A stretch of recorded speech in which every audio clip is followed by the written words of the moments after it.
Lewis Guan. He's Chief Investment Officer of Pride Investments Group. Lewis, thanks very much indeed for coming in. Okay, it's moved up, albeit very slightly here.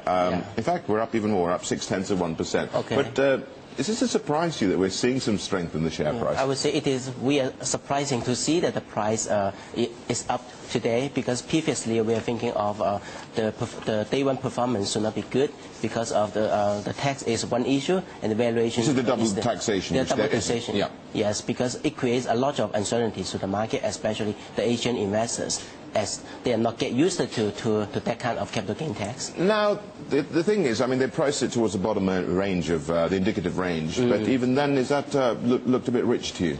Right now, I would say just the tax issue, supposedly the performance should be much better if they have a clear description or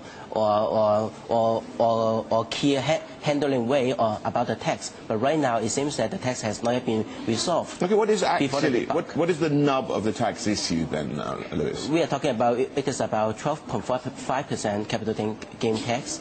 So it is because right now a lot of security firms, they don't know whether they need to pay or they need not. So at the moment they just have some uncertainties. From our understanding, some of the security firms in Hong Kong, they don't push or they don't promote this IPO to their investors. Well, okay, let's just get away from the tax issue. Just talk about how you think the stock will perform, because I have at least one person saying, well, just wait a bit, it's going to fall, and buy in the next 3 months and hold on to the stock here. What's your view? Yeah, I agree with that view. We are very optimistic about the long-term performance of Prada because of its China story. Because right now the Prada, the brand name in China is a well accepted brand name. So we are believing with the emergence of the China's luxury market. So Prada will be one of the good pay. Yep, up now by nearly 0.9%, so near 1% gain at the moment as far as it goes. All those doomsayers here being actually silenced, I would have thought. But you never know, it can fall back, of course, later on in the session here. But also we saw Samsonite, it's gone above its list price as well. So are we getting better news? Are we seeing the turnaround from the nadir that we've seen on the markets lately? Right now, if you're talking about the Hong Kong and China market, we don't see the market have a very quick performance before the inflation. There's a signal showing that inflation is being controlled.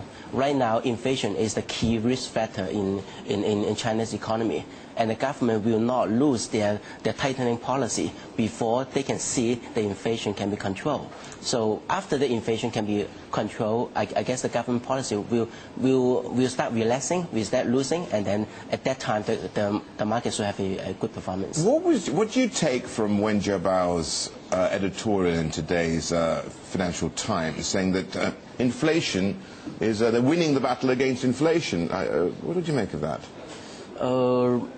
Right now, inflation, from our personal experience in China, inflation is a very serious problem. Most of the food prices is much higher than Hong Kong.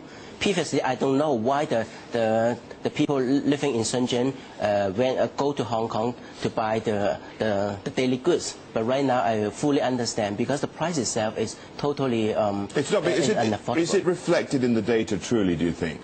Yes.